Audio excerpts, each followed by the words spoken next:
Emily न जाने कहाँ गायब हो गई थी और सभी लोग परेशान थे। वीर तुरंत अपना बैम्बू कॉप्टर निकालता है और वहाँ से एमिली को ढूंढने के लिए चला जाता है। वहीं दूसरी तरफ वीर का रोबोबॉय भी एमिली को जंगल में ढूंढने के लिए आया था। सारे लोग एमिली को ढूंढ रहे थे, लेकिन तभी अचानक चुलबुल एमिली को ढूंढ लेता है, जिससे कि मैड मैक्स ने एक पेड़ के तने से बांधा हुआ था। और फिर चुलबुल ये बात तुरंत से रोबोबॉय को जाकर के बता देता है और वो रोबोबॉय को लेकर उसी जगह पर जाने लगता है। आखिर ये सब कैसे हुआ और एमिली को मैड मैक्स ने कैसे पकड़ लिया, चलिए आपको बताते हैं। तो थोड़ी ही देर पहले की बात है, जब एमिली गार्डन में बैठी हुई थी, तभी वहाँ पर अचानक से वीर बना हुआ मैड मैक्स आ जाता है। और फिर मैड मैक्स, जो कि वीर के वेश में आया हुआ था, वो तुरंत से एमिली पर एक मैजिक करता है और उस मैजिक की मदद से वो एमिली को काफी ज्यादा टाइनी बना देता है। और फिर वो उसे उठाकर हेलीकॉप्टर के पास ले जाता है और उसे अपने साथ ले जाता है। प्लीज वीडियो को लाइक जरूर कर दें। एक दिन इमली काफी बीमार पड़ जाती है। अरे ये देखो वीर बेटा, इमली की तबीयत तो और भी ज्यादा बिगड़ती ही जा रही है। तुम जल्दी से जाओ और डॉक्टर अंकल को बुला लाओ, जिससे इमली जल्द से जल्द ठीक हो सके। आप चिंता मत लीजिए दादाजी, मैं अभी डॉक्टर अंकल के पास जाता हूँ और उन्हें अभी जल्द से बुलाकर लेकर आता हूँ। ऐसा कहते ही वीर वहाँ से चला जाता है। कुछ देर बाद वीर डॉक्टर अंकल को लेकर आ जाता है। फिर वह डॉक्टर अंकल इमली का चेकअप करने लगते हैं। कुछ देर चेकअप करने के बाद डॉक्टर अंकल दादाजी से कहते हैं, अरे दादाजी, इमली की तबीयत तो बहुत खराब है और इन दवाइयों से तो इमली ठीक नहीं हो सकती। अगर इमली को ठीक करना है तो यहाँ से कुछ दूरी पर एक जंगल है, जहाँ पर एक गुफा है, जिसके अंदर एक नीला कमल खिला हुआ है, जिसकी कलियों को खाकर इमली ठीक हो सकती है। लेकिन कहा जाता है कि उस गुफा के बाहर एक भयंकर राक्षस रहता है, जिसके कारण वहाँ एक भी इंसान नहीं जाता।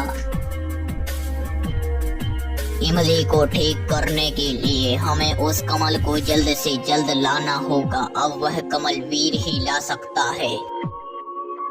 हाँ क्यों नहीं दादाजी, मुझे उस कमल को जल्द से जल्द लाना होगा, जिससे इमली ठीक हो सके। ऐसा कहते ही वीर घर से बाहर आता है और अपना रोबोट बॉय सूट ऑन करता है और वहाँ से चला जाता है। तभी वह उस जंगल में आ जाता है और उस गुफा को ढूंढने लगता है। तभी उसे वह गुफा दिखाई दे जाती है। फिर वह उस गुफा के पास आ जाता है। अरे यहाँ तो कोई भी राक्षस नजर नहीं आ रहा है, लगता है वह लोगों का वहम था। चलो अब मैं इस गुफा के अंदर जाता हूँ और उस कमल को जल्द से जल्द तोड़ कर लाता हूँ। वीर ऐसा कह ही रहा था कि तभी वह राक्षस प्रकट हो जाता है।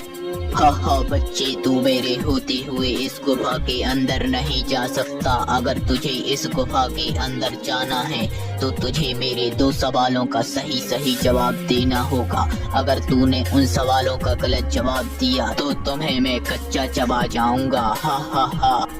हाँ क्यों नहीं, तुम जो भी सवाल पूछोगे मैं उसका जवाब देने के लिए तैयार हूँ। तुम कोई भी सवाल पूछो, मैं उसका सही सही जवाब दूंगा। तो चलो ठीक है, पहला सवाल तो बताओ, वह क्या है जो दिन में आता है और रात में चला जाता है? कुछ देर तक सोचने के बाद वीर को उस सवाल का जवाब पता चल जाता है। अरे हाँ, मुझे पता चल गया। इसका सही जवाब है सूर्य, जो दिन में आता है लेकिन रात में चला जाता है। सही जवाब। दूसरा सवाल तो बताओ, वह क्या है जो हमेशा बढ़ती है लेकिन कभी कम नहीं होती? कुछ देर बाद सोचने के बाद वीर उसका भी जवाब ढूंढ लेता है।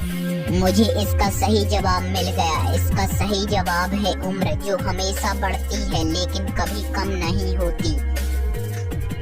सही जवाब। तुमने दोनों सवालों का सही सही जवाब दिया है। अब तुम इस गुफा के अंदर जा सकते हो। ऐसा कहते ही वह राक्षस वहाँ से चला जाता है। फिर वीर उस नीले कमल को लेने के लिए उस गुफा के अंदर चला जाता है। कुछ देर बाद वीर उस कमल को लेकर आ जाता है। चलो, मुझे कमल तो मिल गया। अब मुझे जल्द से जल्द घर जाना चाहिए। दादाजी मेरा इंतजार कर रहे होंगे। फिर वीर फौरन वहाँ से घर की तरफ जाने लगता है। कुछ देर बाद वह घर पहुँच जाता है।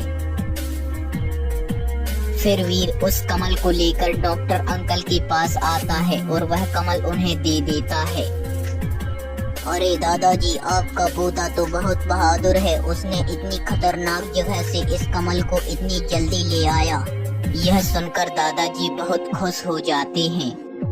ऐसा कहते ही डॉक्टर अंकल वह नीले कमल को इमली को दे देते हैं, जिसकी कलियां खाकर इमली ठीक हो जाती है, जिससे वीर दादाजी बहुत खुश हो जाते हैं। स्टोरी के साथ तब तक के लिए बाय बाय।